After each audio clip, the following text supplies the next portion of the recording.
Morning, good evening, good afternoon, wherever you are, and welcome to Dreamy Dreamland. I am your sensei, Al Bob, and I'm here in a black library, black culture. And this room is their reading room, and it has pictures and stories of the black community. And one of the reasons why the, you know,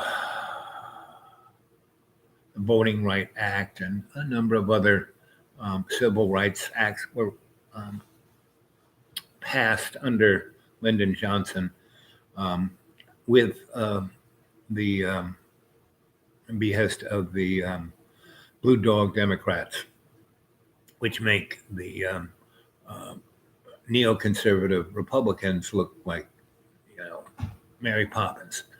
And why did they do that? The construct of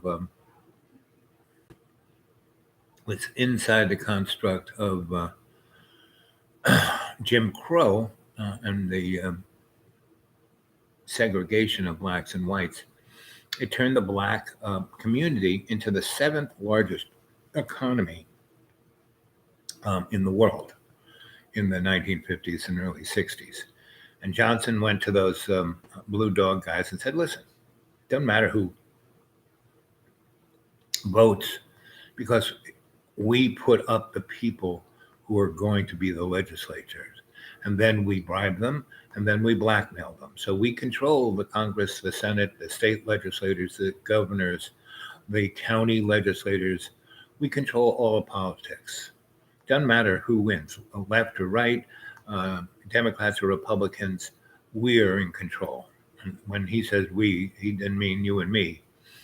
He meant this small group of folk that are like within the construct of mj12. What is mj12? Majestic 12. What is majestic 12? It's that 1/10 of 1% who own and rule the world, not just the United States, because the United States is just a client state. It's a transnational environment that we're here. I mean, the whole planet is a prison planet. And what's his name? I forgot that guy's name. He just got found guilty for dissing the folks at that New Jersey public school. He said it was all a hoax. I mean, when people get carried away in their belief structure, that's when they make mistakes. Oh, I forget that guy's name. Kind of chunky. His term is prison planet. I forgot his name. But anyway, that's who he is. It's so easily forgettable. But he does represent a certain, psychological bent, conspiracy theories, right? What is conspiracy theory? Conspiracy, you look that word up in the dictionary, it's when more than two people come together to secretly plan to do something. That's a conspiracy. Conspiracy theory. What's a theory? Theory is an idea of something that is not proven, but it's an idea. So when two people come together and it's an idea that's not proven, what's the big deal about that? I would call that research. I've been not a what would you call it? Itinerant scholar. Your connection is unstable. Please wait while we. So, here it is, this black library, and the internet is really well watched here. And I'm doing this show. I said I would do one this evening, and I will. I'll try to do it. But this is a little primer of what I'm going to talk about. And it's interesting how I'm being interrupted and messed with to do this, because it's a black library, and the powers that be watch this place a lot more than than the white milk toast, white vanilla yogurt libraries, right? They don't care. Here's one thumbs up. Thank you. And so I'm here for a meeting. I'm going to assist a bunch of artists. This town, Roanoke, has a plethora of historical and present day artistic great, great power and richness, and it was part of the Chitlin Circuit. And again, that was a cultural economic scene that went from Maine all the way down to East Coast and then up the Mississippi from New Orleans up to Chicago and then around again. And then it came down, went to Florida and went up again. And it traveled the eastern seaboard. The West Coast had their own version. But the Chitlin Circuit was quite old because everybody who was fleeing from the South and the collapse of the Reconstruction. I mean, if Reconstruction had actually been done, if Lincoln hadn't been assassinated, Reconstruction would have worked a lot better. But, he was shot, and then, the first year of Reconstruction worked really well, meaning there were black legislators, and these guys were not what was portrayed in Birth of a Nation. Birth of a Nation basically portrayed the black folk as carpetbaggers / monkeys, right? And that's what gave birth to Jim Crow. And Jim Crow didn't, wasn't born after the Civil War. No, it came with Woodrow Wilson, and all of those statues that everyone, we don't want our history destroyed. Well, all those monuments were put up after 1898, when the banking community decided that they had to restructure because there were there was too much diversity in America, and there was too much freedom in America, and women were going to get the vote. And the women started organizing seriously in 1840, and they had this big Congress in Seneca Lake, in upstate New York, into Finger Lakes, and they laid it all out. And they realized it was going to take 100 years for them to do it. Right? They said sometime after 1910, women would get to vote. So what did they do? I mean, in 1840, women were property. They couldn't own anything. They couldn't publish anything. They couldn't be anything except property of their husband or their father. And little by little, they changed all of that, right? And so they didn't spark, a bloody revolution. They systematically changed America, right? And Gandhi, when he was in South Africa, and he was a straight up English imperialist pig, right? He was a lawyer. He was working for an English, South African corporation, Dutch English corporation, and he was in his, $1,000 suit. He was in first class, and some, wacko, conductor, white boy, out in the middle of South Africa, stopped the train and threw him off, right? Because he was black. He wasn't even black. He was Indian. And then he fought for about 8 years to get a semblance of social justice in South Africa. And all he did was get thrown in jail and beat up. And that's when he was in jail, he read the Women's Manifesto from the Syracuse Convention, right? Which was a really bigger one after the one in the Finger Lakes. So the girl said that liberation comes in a military exercise over a long period of time. Can't be a revolutionary thing. It has to be a long, well-planned out strategy that just moves forward. And that's what and it has to be nonviolent. Because you look at the Russian Revolution, you do not get freedom and understanding through a violent revolution.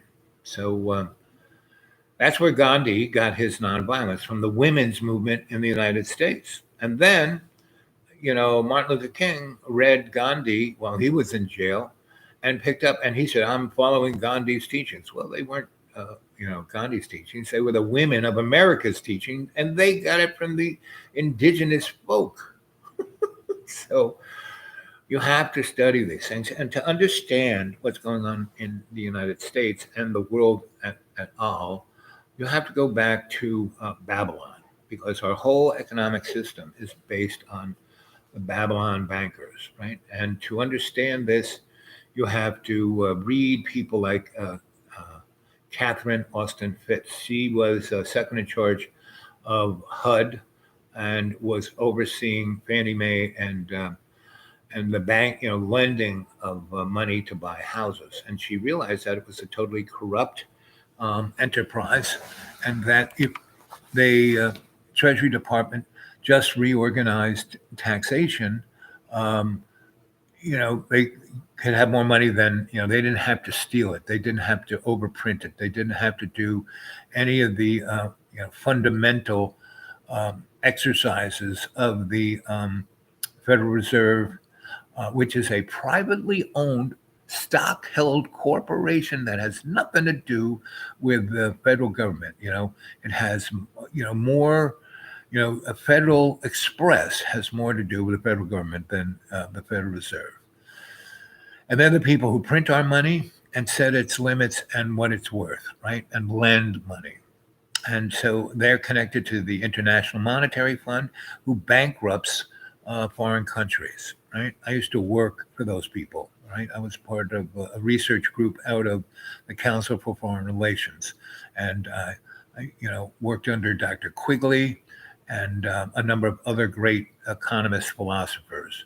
Quigley's book, Hope and Tragedy, everyone should read that book, because he was right there for the whole thing, and he was their number one, itinerant scholar like me, right? He dressed a little better than I did, and I was there only because of three different people,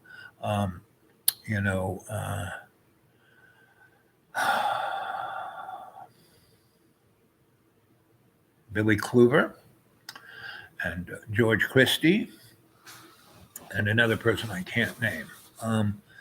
And those two men both were at the Rad Lab. And the Rad Lab had more to do with the technological, the reason why the United States bombed Germany into the Stone Age is because it was planned. The National Socialist Party used the German people as a foil to jump ahead, right? To develop technologies and war strategies and reset the whole planet. But Germany was sacrificed. It was bombed into the Stone Age and then sliced in half and split up as an economic entity, and was shackled by socialism. Joe Stalin's ties, which was, Joe Stalin was put there by J.P. Morgan and Mr. Rockefeller and a few others, because Russia was too much of a, even though Russia was shackled with this just terrible economic system, they still were an economic threat to the Western Anglo-American cabal, right? And all of this is magic. And magic, as I said earlier this morning, is an illusion. The only truth is love's co-creation. If you go and find some books on the 9 doors, you will see the teachings of all those moron pinhead magician wannabes that talk about controlling everything. And everything in our society is a form of magic, right? And here is a very interesting person, Laura Eisenhower, and she's the granddaughter of Ike. And so she's, her story, you should go onto her channel. And here she's interviewing a sister friend of hers. Times, haven't we? When I look back on my life, it was all to get me to this place now. And I wouldn't change it, even though it's, because it is what it is, isn't it? On social media, really building, I guess the word is following, but she doesn't necessarily see it that way. I mean, it's all about community. It's all about activation. This is Laura, and this is the girl she's interviewing. Consciousness. But yeah, I've known her for years, and we've done a lot of roundtables together, and really excited to just have a one-on-one with you today, particularly after the powerful eclipse last night. And you've done some interesting projects lately as well. And just want to hear from you and just some updates, and then we'll dive into some questions. Thank you for being here with me today. That's amazing. And Laura, do you have the link there? Because I'd love to just post it onto my community, because there's so many people that are wanting to come and join us. But if I go onto your YouTube, it's not coming up. So I'm wondering if you can get the link, put it in the chat box, and I can whack it up on. Yeah, I'll work on that while you share. Excellent. So thank you so much. It's absolutely amazing to be here, and I'm so honoured to be with my soul sister Laura. And it's really beautiful that we can have this one-on-one time. We're often quite, part of a Divine Feminine roundtables, which are always absolutely amazing. And so many people in our community get so much from the round tables. Like the amount of people that I meet on marches and protests and stuff like that come up to me and say, "Oh, Jen, I met you through the round table, and please keep doing them. Like, you've got absolutely no idea how healing it is for us to hear a group of awake women speaking with different tones, different vibrations." She said awake, not somehow woke. it's the same message, similar message that's very, very much holding everyone through these times, and I think that a lot of us have been in a huge kind of training ground for these times, haven't we? When I look back on my life, it was all to get me to this place now. And I wouldn't change it, even though it's, because it is what it is, isn't it? I mean, obviously I would change certain elements. I don't want anyone to get harmed. But it's what we signed up for. Like, we knew what we were coming into. We're coming into, revert the matrix back into its original crystic formation. And it's been so hugely manipulated for so long that I always just think, oh my God, you're so brave. Like, I have so much respect for humanity. I have so much love and respect for my brothers and sisters, because I just think you're so fucking brave. Coming back here to the shit show, do you know what I mean? Like, a universal shit show on steroids, and it's like we all come back. We're all like, oh, gun ho, let's get back to 3D duality. It's very jarring a lot of mornings, just waking up and just feeling into it. And I mean, it's been these courses have been around for. By the way, I put it in the chat. The YouTube link, darling. I'm just gonna on my page on Facebook. Yeah, I'm gonna quickly. So while you're sharing, I'm gonna quickly share this. Yeah, I mean, it's always been there, and now it's way more obvious than ever. But there's so many casualties in this awakening process. But at the same time, there's no real death, and we're multidimensional, and we're thinning the veils between life and death through breaking through the fences and barriers that keep us looping in this 3D when this is not a 3D planet. It's so much more multidimensional, goddess, 13-dimensional and beyond, taking us to the 0-point unified field in order to purify the elementals within ourselves and on the planet, which is going to be very inhospitable to parasitic forces. So I kind of see that that's where we're at. It's getting more inhospitable, so that's why they're accelerating all the stuff that they're throwing at us in sort of a last ditch effort. What are your thoughts on all that? Yeah, I'm totally getting visions as you're speaking. It's like we're moving out of a particular density, and within that density, it kind of could stick. The atrocities and stuff like that, the programming. But now, because of what's going on with the shift in the consciousness and whatever's going on, it's like it's rising, the density is rising, and so that lower frequency energy can't stick, and it's just kind of like, and that's why it looks so messy, and it's like a drowning rat. It's so embarrassing, isn't it, to watch. It is. Yes. It is so embarrassing to watch this. And again, that was Laura Eisenhower. Go to her channel on YouTube. She has some really good stuff going on. And so there's more than hope. If you can be consciously aware, I am, consciously aware, I am, consciously aware, I am, you will be able to see what's going on, and then consciously intent. So once you see what's going on, you can then have an intent, what you want for your life. My life is about service. My life is to serve love's co-creation. And every day, in every way, I'm here to make it stronger, right? Not to win any battle specific over any specific ideology, because I don't believe in anything. I only have faith in love's co-creation. Everything else is an illusion. And this woman up here She was she was a slave, right? And she then became a doctor. Once she went away from the United States, she escaped and went away, became a doctor, and came back and built a whole black economy in this part of the country. Right? Instead of running, Virginia was one of the most racist states in the Union, and still is. In the '60s, when the Supreme Court stated that public schools had to be integrated, not just separate but equal, but no, because it was never equal.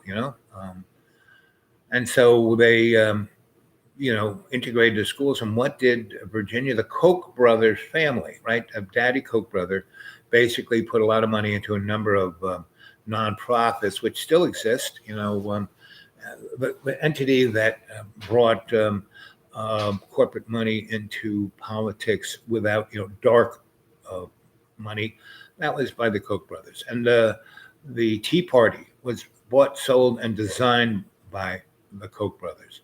And the economist, I forget his name, he got a Nobel Prize for this, but he orchestrated for the Koch brothers the Virginia state legislature. Basically, when the Supreme Court said, "Okay, you got to integrate all schools in the state of Virginia that are public, that get money from the federal government."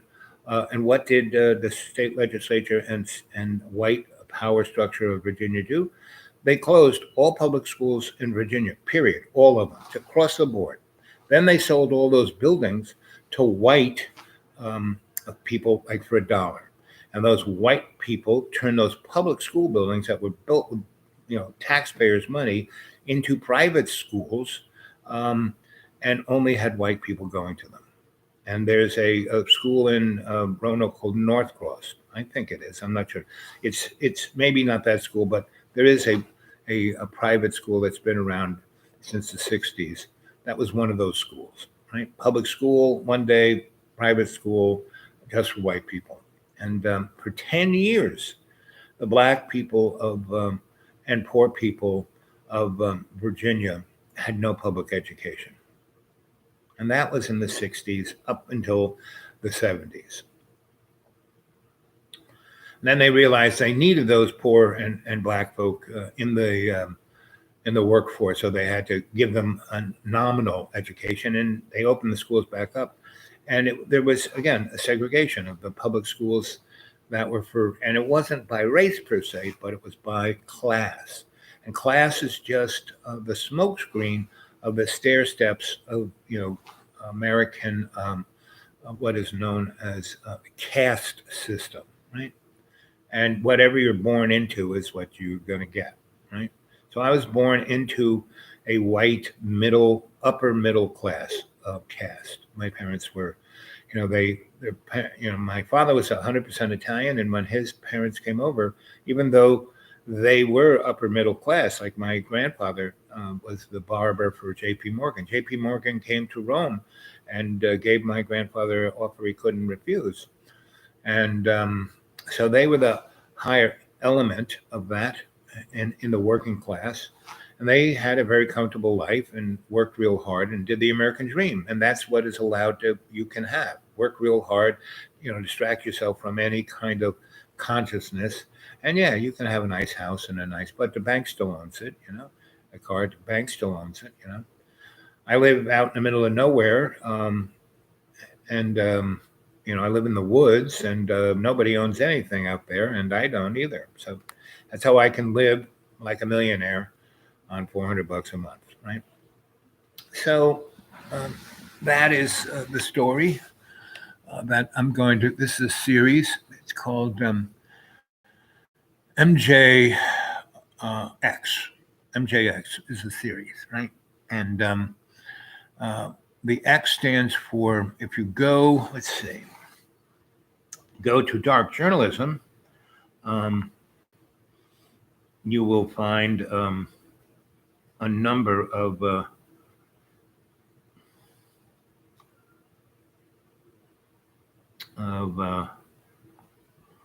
interesting things to go watch. So here's. We are live. And we are live. This is Dark Journalist, and it's great to have everyone back here for part 13 of our X series. And of course, I'm joined by the lovely Olivia. Hi, everyone. And tonight's going to be an extra special show because we're going to really go deep into something that I touched upon in a previous episode, which would be episode 10, part 1. And part 2, which was all about this theosophical, anthroposophical mystery school foundation for all of these different spiritual movements that we saw in the general trend of conversation, the general trend of things in culture, the In the general 1890s, we we're almost witnessing in the political shakeups over leaving the following planet. century, from the 19th century into the 20th century, and what we're looking at now. And I touched on this figure, Ahriman, and I touched on this figure, the Eighth Sphere, which both come directly out of the anthroposophical literature. And it's kind of amazing when we look at Rudolf Steiner's work in terms of the things that it encompassed. He certainly was prolific, but he got into so many different areas with such skill, and that really makes him stand out in history. If you master one thing, you can he wasn't master afraid everything. to tackle the truly controversial issues.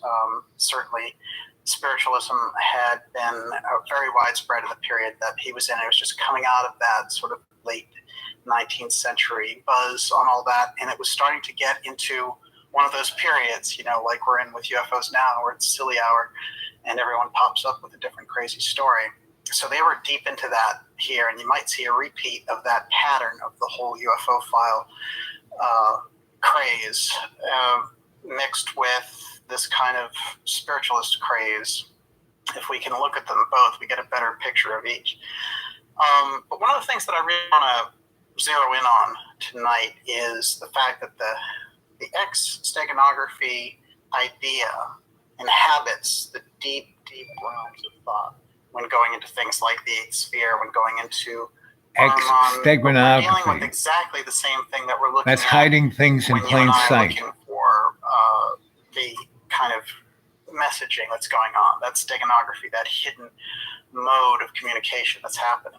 So it's great to have such a big crowd with us tonight. It's going to be a great night, and I already see we have a lot of our super regulars out there, and it's great to see that. What I want to do for the next couple of minutes is just kind of recap what the X steganography is. And if those of you who are very familiar with it will allow, so that for the new people who are coming in to get a handle on what it is that we're talking about, it's good to kind of reiterate it and give us the base from which we're drawing our conversation. So the X steganography is something I discovered, and it was going really into black projects. And when I started doing research on black projects, I started to go to places like MIT and started to look at archives at universities where these people worked in order to find out, where exactly was this X steganography coming from. So like a program would go black, like Blue Gemini, for example, and would be reborn as like X20. And so every time a project went black, this other thing would come up, and it would have this X as general messaging. Now, of course, we encounter X in so many normal ways. In our regular lives, we'd get into a situation where we'd say, well, you're going to find the X series car or the X series plane, but they were using these very deliberately. And so I traced it back to the work of Walter Dornberger, who was one of the paperclip scientists that we brought over. From Nazi and anytime Germany. we would get around things like the UFO file and that whole Majestic 12 idea, and people like Vannevar Bush, who were at MIT, we find all these connections again into this X messaging. Donald So the Trump's X uncle, was something John that was Trump, coming was up one of these over and over guys. again in my research. Then when I started to encounter situations like looking into the Nixon years, I found out that he was keeping a time capsule. And, I had these incredible people come forward and tell me about this. And Robert Merritt was one of them, and he had worked for the Houston plan. And so he tied in this idea of the X to the time capsule. And then I went into Eisenhower's history, and Eisenhower had a Project X, and that's to be opened in 2053. Well, that was a Project X time capsule that Eisenhower had. So these presidents had it. And then we go into LBJ. Well, what did you know? LBJ had an X letter at his library not to be opened until 50 years after his death. Well, guess what? That's coming up in 2023. So the succession of X's kept coming up. And then when I explored John Trump's connections, who was President Trump's uncle, when I explored his connections to all this and his connection to Tesla and how the FBI had called him in to look at Tesla's papers and how Tesla's papers were about shooting down flying objects, but they didn't call them planes, it got very interesting. And I said, well, Olivia, let's go over there and let's check it out. And one of the interesting things that I found out was that the box that John G. Trump's papers were in at MIT were in box X. I mean, this thing, you couldn't make it up. The sequence of events and the steganography of using the X by these groups deep inside the government, moving these programs around, was phenomenal.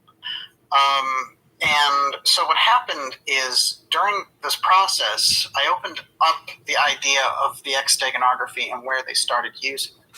And that's where we got into the territory of understanding that the Theosophical Society had used it extensively and that it had come up around John Keely's research. And Keely was an inventor like Tesla. So I'm going to show a lot of pictures tonight because we're going to get used to these characters and get the idea of who they were and the periods they were in. But we have some pretty heavy blockbusters around the Eighth Sphere and around Steiner's work and around Ahriman. And what this does, it takes us into a different level of research. That is, I can look at things as a journalist and understand them a particular way. But the Eighth Sphere requires a kind of mystical interest because it goes beyond what somebody would just merely describe journalistically. However, if you're just looking at it from a journalistic point of view, you can still get a lot out of how this all came about and how this all works. So that's kind of what we're going to talk about tonight, right? And everything in your life is connected to this X. You yourself, your bag of water, you are an X experiment. Every human being is an X experiment. I don't know how many of you out there have had any kind of experiences with abductions or UFOs or missing time or any of the above, right? Whether where you worked, you kind of stumble across things that just didn't make sense within the construct of your three-dimensional mud puppet life, So that's where we're going to go tonight. And we've been on air now 33 minutes and 7 seconds. And so and no one's there. So I'm going to start again. Good morning, good evening, good afternoon, and welcome to Dreamy Dreamland with Sensei Al Bob. Don't believe a word I say. This channel is just for education purposes and for entertainment. And it's not for children, especially those over 20 years old. Anyone who believes in something, you're a child, an infant, you're stuck. You believe in a religion, you believe in a political structure, you believe in anything. If you think your life is going to be saved by your belief, good luck with that, buddy. And you don't realize that you're neither a boy or a girl. You're not even a transsexual. Why there's so many transsexuals? Because so many people are being reborn karmically with an experience of maleness and femaleness, and they're kind of stuck in the middle. And to basically blame or castigate folks because of who they are, either by their color or their caste or their economic location or their sexual orientation. And to go after somebody because of their political orientation. I'm not oriented any which way except to serve love. So I'll talk to a Republican as easily as I can talk to a Democrat or a liberal, but all these people, what a liberal is, gang? A liberal is someone who feels guilty about being racist. That's a liberal, right?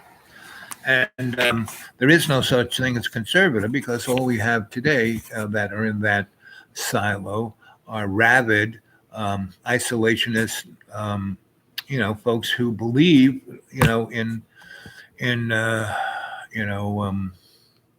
what do you call those things?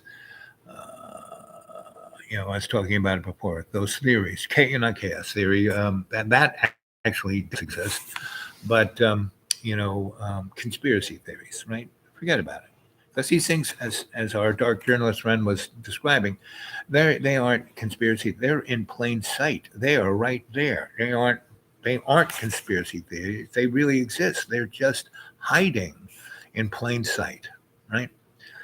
And so, and as Laura Eisenhower's friend, as she was going, that we're at a time where the powers that be are just hanging by their fingernails, and they can't do anything about it. Hello, whoever you are, one person there. We're talking about MJX, Magic X, Majestic 12, all the things that are right in front of us. Hundreds of thousands, millions of people have experiences of seeing, hey there, fish. And fish, have you ever seen a UFO, uh, aerial phenomena, or paranormal experience, or anything? You got any of those kind of experiences? I'm going to be telling a lot of stories about my experiences of all of that. I did a rock and roll festival for anti-nukes in the what was known as in front of the World Trade Center. When they built it, they dug out what was known as a bathtub. No UFO, ghost, yes. Okay. So tell us about your ghost experience. A real haunted house, but they aren't really ghosts. It's more of a paranormal experience. It's they aren't individual spirits that are upset with where they are and they're trying to breach the veil. This is a more higher level paranormal experience because the farm I'm on is the last refuge of what was a really serious bloodbath of a southern, what do you call those things? Starts with a P. The big white columns and the colonel who was in charge and the slaves. And anyway, it was a horror show. It was straight out of Tarantino's Django. It was like that. Did you guys see that movie, Django? That's one of my top 5 all-time favorite movies, along with Gangs of New York, Zardos, anything that the guy who did 2001. He was my favorite director, and I can't remember his name. So, Fish, what was your top one? Let's see. The home I grew up in. Strange things happen. Footsteps. No person. Yeah. That's a good. But that's anything. What were your dreams like there? Did you sense any? In a paranormal, really, what the paranormal is? It's like paranormal, like meaning the opposite of the parallel normal. That's what paranormal is. So, did you ever have that sense of you were living right in that veil, right in that line? Cat's looking for things not there. Yeah. So, did you ever have that temporal understanding or experience of multiple things were going on at the same time?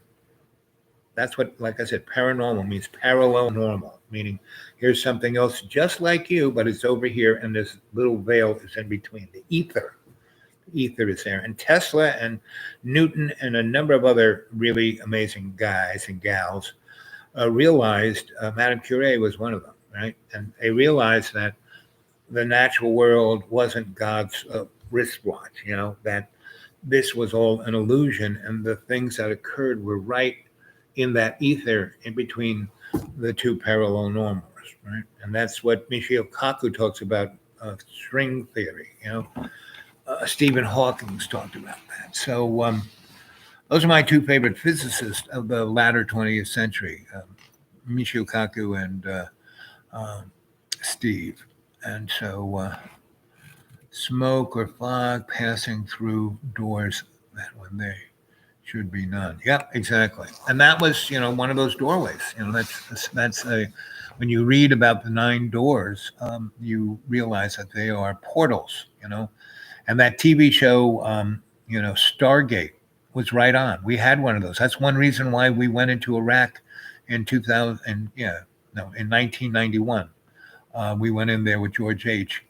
And we took a Stargate. The Germans had unearthed one. We wanted it. They wouldn't share it. We went in there with our army, and pointed, tanks at the German scientists, and we took it. And that's another reason why we went into the museum in the capital city of Baghdad, is that had a number of keys, of important things to make that Stargate work. And we took that Stargate and put it not, in a underground mountain place in Colorado, but like off planet or in another dimensional hole or some very strange place that probably, if the strangest place that we have is in Australia called Pine Gap, and it's in right next to it is the Walla Missile Range, and there are other things. And the stuff out there in the Northern Territories of Australia are, make Area 51 look like, Burger King. And so we have nothing on. We have tons of DUMBs, deep underground military bases, but they're just strategic logistic points. They aren't really what's going. We've taken everything out. What was in Montauk and the Montauk Project, we've taken away. What was in Brookhaven National Laboratories was taken away. What was out there in Area 51 is gone, right? And any last refuges of any of that kind of technology are in corporations, because corporations, we live in a fascist state. You look up fascism, it's a corporate oligarchy, right? Capitalism is when capital controls the state, but it's still the state. Socialism is when the state owns the capital, but fascism is when corporations in quote, control and own everything. It owns you. Richard Nixon basically sold everyone. When the oil embargo basically happened, the only way the dollar stayed the primary currency is that we gave all the gold to this insectoid crew, and we basically revalued every public utility, every county, every state was monetized and sold on a stock, a sales kind of thing, and all the people were too. And that's why we had this tremendous jump in nothing like what you just said. Well, it was kind of on the edge, Fish. I mean, you had a sense of what it was, right? And if you hadn't been prejudiced at a young age, you probably would have seen more.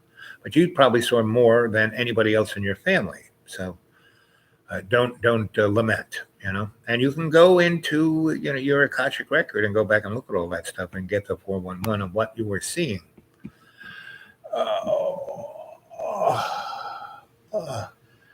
Sleeping on the couch is really getting to me. Yes. Anyway, what time is it now? Is my group here yet? Well, it's going to be here in a few minutes. So, again, come looking for me and tell other people. Let's have a big chat tonight, So I am sometime between 7:30 and 9:30. I'm going to start the chat. So subscribe and hit that little bell so you'll be notified. And let's start getting more people on the chat. Let's get more people in the cadre. I really want to get and do things in your neighborhood. Talk. Have potluck dinners. Talk about this kind of stuff. Have a Dreamy Dreamland night where you invite friends over and watch it on your big screen TV. I mean, I'm on there. There's tons of shows. You can flip through them and watch them. And if your friends were to just watch it, every show, like the early morning one I did today, go look at that one and see how the screen was silvery and smoky and all of that. And what was I doing? I was in state and I was bringing that into the internet. A lot of people go, "Oh, I'm going to teach you how to meditate. And all you have to do is send me $150 and you'll be on my secret password station and you'll be," no, I don't charge you anything. Now, if you want to send me something on PayPal, go to PayPal and put on,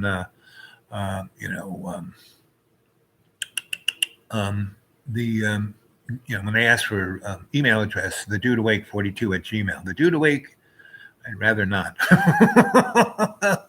Well, the thing, Fitch, is not to be scared. And once you see what things really are, you won't be scared. And that's okay. But, whatever you need, Fish, I'm always here. You want to talk, get a hold of me at, the dude awake 42 at Gmail. I'd love to hear from you, Fish. I'd love to talk one-on-one with you, right?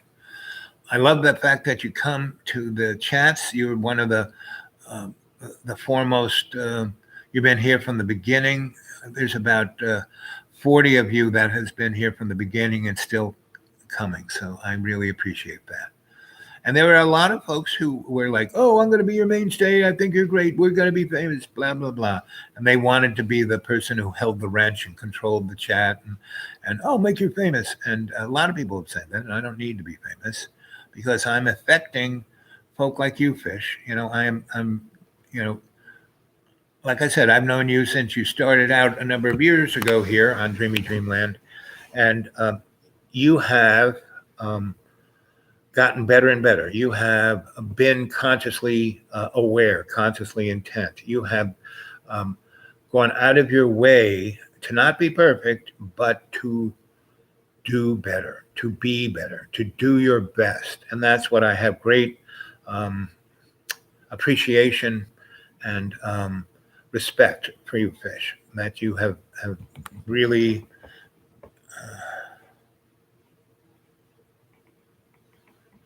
yes, and I can feel that. Everyone who watches, I'm like kind of watching over your shoulder. I'm feeling your essence. Every show I do is I pray and put shamanic energy into it. And this morning show, I wanted to show you what that looked like.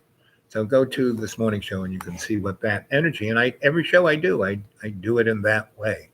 And that juice stays in the internet. And that juice, if you were to download my shows, which you can do, they're totally open to everybody.